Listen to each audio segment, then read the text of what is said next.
Hello, friend. How are you? Good. What's up? What is your name? My name's Orin Be, and I'm from Philly, and I do stand-up comedy in Colorado. Okay. Now, how long have you been doing stand up? I've been doing stand-up for about 14 years. Okay. I started doing what is it? Sketch comedy. I did that for a little while, and then I started doing just stand-up. Okay. Now, what got you into doing stand up? I was I had a lot of corporate jobs before. I was working in finance, and I was just like a weird guy at the office, and it made a lot of people uncomfortable. Not saying like weird, like really weird stuff, but just I'm just a weirdo, I guess. Maybe I was dropped in my head too many times.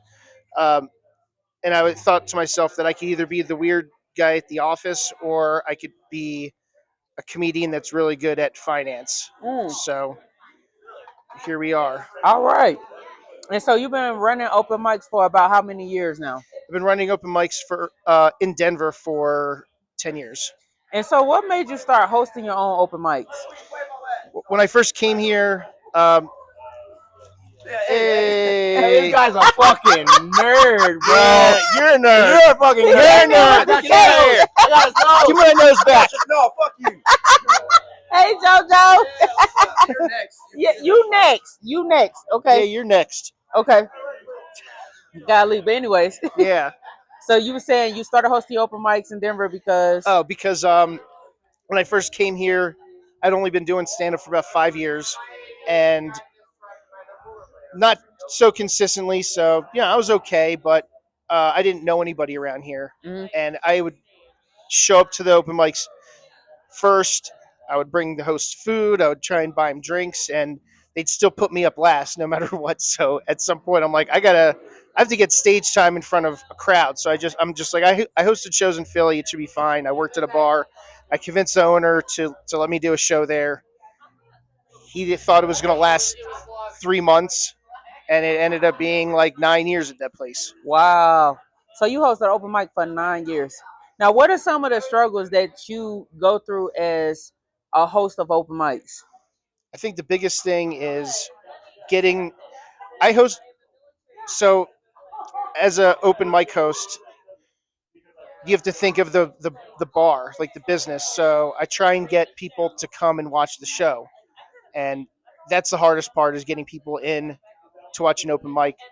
When I'm promoting them, I promote them as free comedy shows, Right. and that's what we did in Philly, and it seemed to work.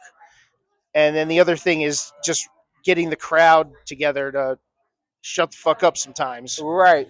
because it's sometimes you get there and it's like this place is like a good example where it's like it's like the Waffle House of comedy shows. you know, like, and no matter what you do, there's people yelling at each other in the back, and you get upset and go after them, but it's like you don't want to fuck the vibe up. You want to keep everybody in a good mood, and if you start going after people, sometimes it just like kind of messes the show up. So Right. just get everybody quiet and prepared for like setting expectations for what's going to happen. Yeah. Now being that is difficult because I can vouch for some of what you're saying from experience. What keeps you going? Because even though you said it was difficult, challenging, you hosted open mic for 9 years straight. Yeah. What keeps you going as a show producer and comedian?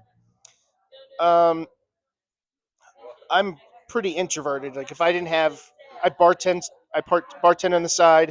If I didn't have that bartending job, and if I didn't have this, I would just like be in the house by myself with my cat, like just in front of a computer all day, and it would. My mom would be worried about me. Yeah. So I'm like, I have to force myself to get out and do stuff. And I like interacting with people. I like fucking with people. I like making fun of people. I like when people make fun of me. And that whole, like the whole interaction thing with people, it's just, I like doing it. It's like I'm getting paid for what I love. Okay. I feel that. I love that. Now, being that you've been doing open mics, I'll say what, the last 10 years, correct? Yeah. The last 10 years you've been hosting open mics. What do you feel like will change for you in a positive way in the next couple of years as you being a show producer and comedian and host? Well, I kind of slowed a lot of my shows down that I was doing. I had a kid, and I'm like a single father for 50% of the time. Well, So, congratulations on the new well, kid. thank you. She's great. She does take a lot of time to take care of, and I have to pay attention to her. Hmm. So, these open mics have been these comedy shows have been keeping me busy with like in the loop with things. I'm hoping to do more produce shows. I'm looking to. I would like to get some of these comedy shows to the point where I can get them sponsored and kind of make the bartending so I don't have to bartend all the time. Yeah, So I can focus more on this and get better talent in here and get bigger crowds. That way, some of the open mic comics come in and they'll have like a good crowd that they can practice their material on. yeah. And I see that happening for you. I think, like, just from me coming here today, I like the vibe, you know.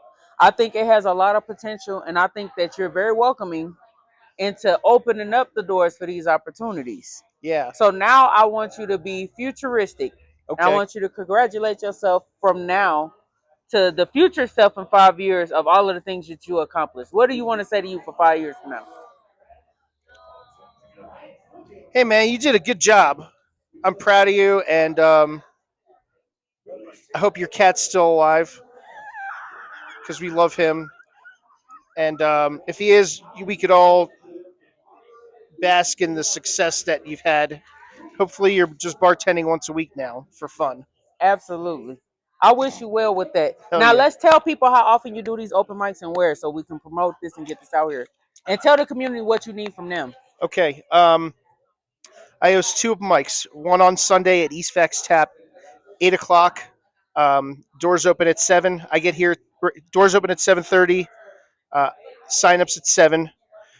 The first hour is booked.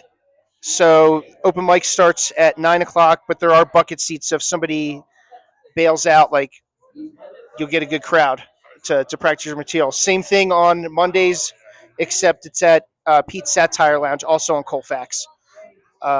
Biggest thing I could say is, come in, take some pictures, share on your Instagram or any kind of social media. Mine's at Showcase of the Mondays on the Instagram, and my personal one is at Orin Be Is. Share them if you know anybody that might want to sponsor the show. Let's talk. We can Absolutely. pair up, and I get a lot of people here throughout the whole night. There's 75 to 100 people that come in throughout my show, both of them. Absolutely. So that's like 150 people a week that we can partner up with. Well, we're And gonna make that fucking happen. We're gonna hell support yeah, my boy. We're gonna come to these open mics. We're gonna get these showcases back running. We're gonna make sure that he's sponsored so that he can take care of his daughter in peace. yeah, And y'all bring y'all ass to these motherfucking open nights. And don't be saying nothing when you come. Don't yeah. say Shut the nothing. fuck up. Shut the fuck Shut up. the fuck up and listen. That's right. Before we beat y'all ass. Not Yeah. for real. We love y'all. Thank Yeah. you, friend. Hell yeah. Thank you.